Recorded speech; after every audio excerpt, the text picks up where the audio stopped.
एक लड़का जिसके नसीब में आराम से ज्यादा ताज के कांटे थे। एक परिवार जिसका नाम सुनते ही लोग भारत के इतिहास की सियासत का पन्ना खोलने लगते हैं। दादी देश की प्राइम मिनिस्टर आतंकवादियों की गोलियों से शिकार हुई। पिता देश के सबसे युवा प्राइम मिनिस्टर एक धमाके में उड़ा दिए गए। के 19 मिनट राजीव गांधी जैसे ही मंच की ओर एक कदम आगे रखते हैं, तभी अचानक से एक बहुत बड़ा धमाका होता है और बेटा राहुल गांधी दुनिया हंस पड़ी, मीम्स बनी, मजाक बनाए, पर राहुल रुका नहीं। राहुल गांधी का नाम खराब है। राहुल गांधी हम नहीं सुनते राहुल गांधी की, वो तो पप्पू है। अरे हाँ नहीं, वो इतना मेहनत करके अभी अमेरिका आए थे। नहीं पप्पू है वो। जब बचपन में राहुल के सामने उनकी मां अपने पति को खोया और खुद दादा दादी पिता को खोया, तब किसी ने नहीं सोचा था कि यही लड़का देश की सबसे बड़ी ऑपोजिशन का आवाज बनेगा। I love you! I love you! मेरे देश को बचाने वाले राहुल गांधी हैं। उनकी स्पीच को कट करके उन्हें पप्पू बोला गया, कभी जोक्स बनाए गए, पर राहुल ने एक बात सिखा दी, किसी की बात को लेकर सीरियस मत हो, अपनी लाइफ लेकर सीरियस हो जाओ। 2024 जब सब ने कहा कि ऑपोजिशन बिखर गया, तो राहुल गांधी कश्मीर से लेकर कन्याकुमारी तक भारत जोड़ो यात्रा निकाले। 4000 किलोमीटर पद यात्रा, हर मोहल्ला हर गली में एक ही मैसेज पहुंचा, नफरत हारेगी, मोहब्बत जीतेगी।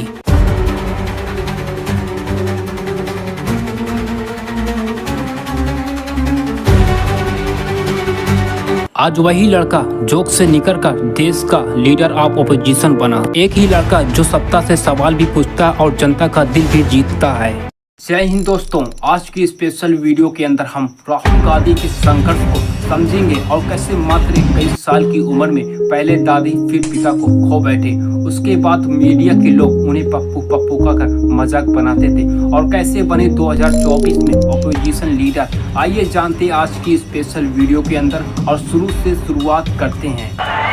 बेहतर नेता थे नरेंद्र मोदी, अब राहुल गांधी है। मैंने जैसे फोन अपने कान पे लगाया तो मेरे माँ के साथ एक औरत काम करती वो चिल्ला रही थी, राहुल दादी को गोली मार दी, दादी को गोली मार, दादी को गोली मार। समय रहता 19 जून 1970। भारत की प्रथम महिला प्रधानमंत्री इंदिरा गांधी जी के घर में एक पोता पैदा होता है, यानी कि राजीव गांधी जी का बेटा पैदा होता है। इस लड़के का नाम रखा जाता है राहुल। कुछ आर्टिकल की हेडिंग को माने, जो राजीव जी के दोस्त थे उनका नाम राहुल था, इसीलिए राजीव जी अपने बेटे के नाम भी राहुल रखते हैं। और कुछ आर्टिकल की माने, राहुल नाम रखने में दादी का भी सहयोग था, पर अभी तक कोई भी फाइनल इंफॉर्मेशन आर्टिकल निकल कर नहीं आया। अब उस लड़की की उम्र बढ़कर 3 साल हो जाती है। अब इंदिरा जी और राजीव जी एक फैसला लेते हैं और दिल्ली में ही राहुल का एडमिशन करा देते हैं नर्सरी में। तब समय था 1973।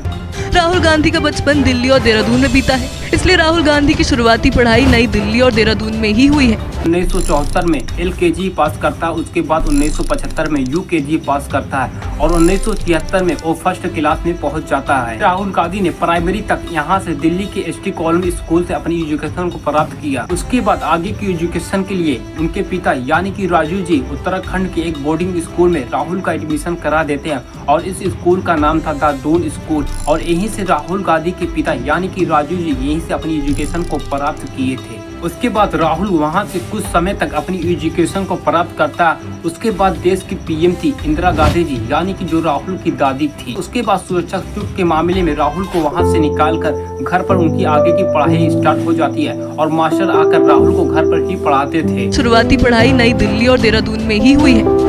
बाद में राहुल गांधी कुछ सुरक्षा की वजह से घर पर रहकर पढ़ाई करने लगे। इसके और राहुल को आगे पढ़ाने के लिए और उन्हें न पहचानने के लिए उनका नाम चेंज कर दिया जाता है और रखा जाता है राहुल विंसी। आगे की पढ़ाई के लिए उसे विदेश भेज दिया जाता है और उसका नाम वही रखा जाता है राहुल विंसी।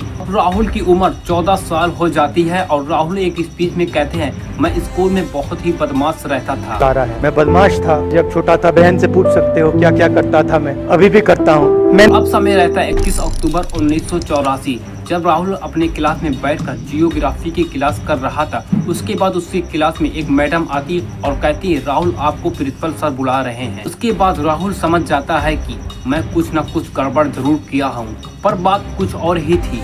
जैसे राहुल प्रिंसिपल ऑफिस के अंदर पहुँचता वैसे ही राहुल के घर से फोन आ जाता है और फोन से आवाज आती है कि राहुल दादी को गोली मार दी गई। राहुल दादी को गोली मार दी गई। मैं प्रिंसिपल के ऑफिस पहुंचा तो प्रिंसिपल ने कहा राहुल तुम्हारे घर से फोन कॉल है। और जब मैंने उसके शब्द सुने मुझे पता लग गया कुछ गलत हो गया। मेरे पैर कांपे और मैंने जैसे फोन अपने कान पे लगाया तो मेरे माँ के साथ एक औरत काम करती है, वो चिल्ला रही थी राहुल दादी को गोली मार दी, दादी को गोली मार दी, दादी को गोली मार दी। और अब समय धीरे धीरे बीतता गया और राहुल की दादी का जो गम था वो धीरे धीरे भी कम हो गया।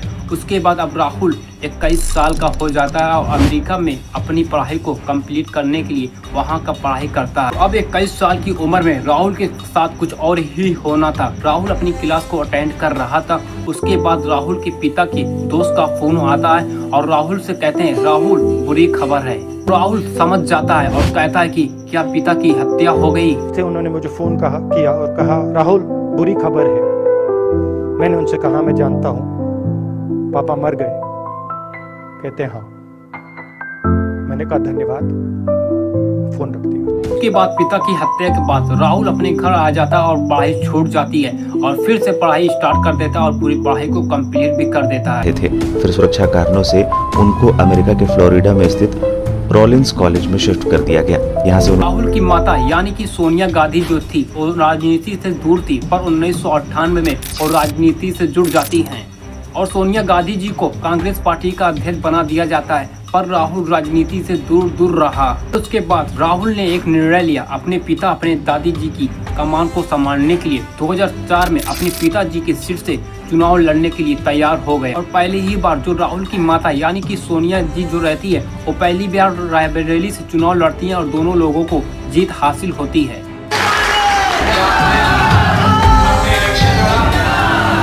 इलेक्शन लड़ा और पिछली बार से बहुत ज्यादा वोटों से कांग्रेस पार्टी को हमें जिताया। इसके लिए बहुत धन्यवाद। अब राहुल को लोग राहुल नहीं कहते थे। उनके शर्मीलेपन और उनके बोलतीपन वाले के शब्द को अब लोग पप्पू पप्पू का कर पुकारते थे। राहुल गांधी हम नहीं सुनते, राहुल गांधी की वो तो पप्पू है। राहुल जो अपने शर्मीलेपन में भाषण देता था उसके कुछ पॉइंट को काटकर उसे मजाक बनाया जाता और गोदी मीडिया द्वारा उसे पप्पू भी कहा जाता था।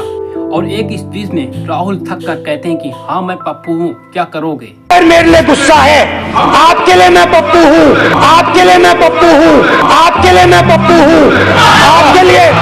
इस साथ यहाँ तक भी अत्याचार नहीं रुकता है। जब हाथरस में बीजेपी सरकार फेल हो गई थी, एक दलित बेटी के साथ रेप होता है तो पूरा भारत आवाज उठा रहा था उस बहन के लिए। राहुल कहते हैं मैं उस परिवार को इंसाफ दिलाने के लिए उनके घर जाऊंगा। और राहुल जब उनके घर पहुंचते हैं उन्हें गिरा दिया जाता है जमीन पर पुलिस द्वारा।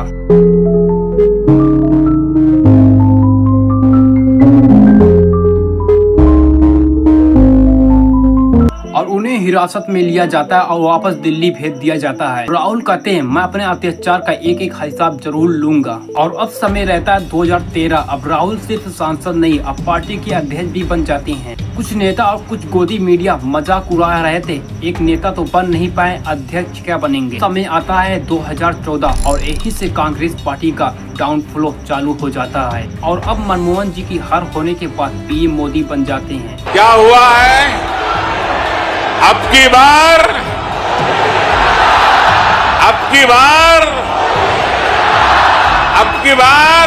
और आगे भी कांग्रेस पार्टी धीरे धीरे गिरती जा रही। 2013 से लेकर 2018 तक हर राज्य में कांग्रेस पार्टी हट जाती है और बीजेपी की सरकार बन जाती है। और लोग राहुल और पार्टी को छोड़ते जा रहे और राहुल चुपचाप देखता रहा। और कई सारे नेता राहुल गांधी और कांग्रेस पार्टी को छोड़कर जाने लगे और राहुल गांधी और ज्यादा मेहनत करने लगे। और अब समय आता है 2019। 2019 के इलेक्शन में 5 साल में राहुल गांधी की मेहनत कामयाब नहीं हुई और राहुल गांधी की कांग्रेस पार्टी की और करेरी हार हुई। तब राहुल पप्पू से राहुल और राहुल से रागा बनने की कोशिश में लगे थे राहुल। पर अब समय आता है 7 सितंबर 2022। राहुल ने अब सोच समझकर पार्टी से एक फैसला लिया और यही फैसला राहुल से रागा बना दिया। राहुल ने भारत जोड़ो यात्रा शुरू की और ये यात्रा तमिलनाडु से शुरू हुई और 4000 किलोमीटर पद यात्रा करने का फैसला लिए राहुल कन्या से कश्मीर से कन्याकुमारी तक। बात करते हैं राहुल गांधी को लेकर शेर कश्मीर स्टेडियम में फिलहाल राहुल गांधी पहुंच गए हैं। आज भारत जोड़ो यात्रा का आखिरी दिन है। समापन समारोह के लिए फिलहाल वो शेर कश्मीर स्टेडियम में है और कई नेता वहां पहुंचे हैं। पद यात्रा से राहुल और कांग्रेस पार्टी में ग्रोथ हुआ और कांग्रेस पार्टी को अब एक खतरनाक नेता मिलता है जिसका नाम रहता है खड़गे जी। राहुल अपने अंदर से एक फैसला लेते हैं कांग्रेस पार्टी अध्यक्ष का फैसला छोड़ने का। उसके बाद अध्यक्ष पद छोड़कर खड़गे जी को अध्यक्ष बना देते हैं। अगर ये बीजेपी के लोग डरा कर मुझे झुकाना चाहते हैं, मैं कभी नहीं झुकूंगा, मैं टूट जाऊंगा लेकिन झुकूंगा नहीं, ये याद रखो। डराने से मैं डरने वाला नहीं हूँ। और इस यात्रा के बाद कांग्रेस पार्टी ने कर्नाटका में अपनी सरकार बनाई, उसके बाद तेलंगाना में अपनी सरकार बनाई। तो कांग्रेस 136 सीटों के साथ कर्नाटक में सरकार बनाने जा रही है और इस बीच बयानों का दौर भी शुरू हो गया है। अब समय आता है लोकसभा इलेक्शन 2024 जहां पर हर पार्टी अलग अलग रहती है। राहुल ने एक फैसला लिया, सारी पार्टियों को घर पर बुलाकर एक रणनीति मीटिंग बैठाते हैं। राहुल उस मीटिंग में कहते हैं कि कैसे हराया जाए भाजपा वालों लोगों को, और उस पार्टी में राहुल कहते हैं कि सारी पार्टियों को एक साथ आना होगा और सारी पार्टी एक साथ में आकर इंडिया गठबंधन बनता है।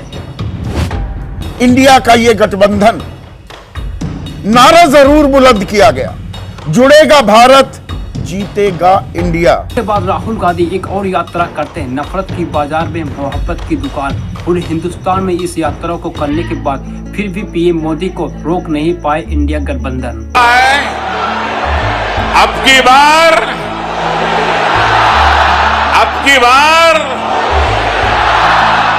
पीएम मोदी से लड़ने के लिए पावर बना लेते। हमने 2024 के बाद देखा पार्लियामेंट में कई सारे बिल आई जो विपक्ष के लोग मिलकर उसे हरा देते हैं, और कांग्रेस पार्टी की सीट ज्यादा होने की वजह से राहुल गांधी को अपोजिशन लीडर बना दिया जाता है। राहुल गांधी का इस संकट देखने के बाद इंडिया के कई यूपीएससी टीचर उन्हीं की तारीफ करते हैं, और कई सारे यूपीएससी टीचर की आप ये क्लिप देख सकते हैं। बेहतर नेता कौन है, नरेंद्र मोदी या राहुल गांधी?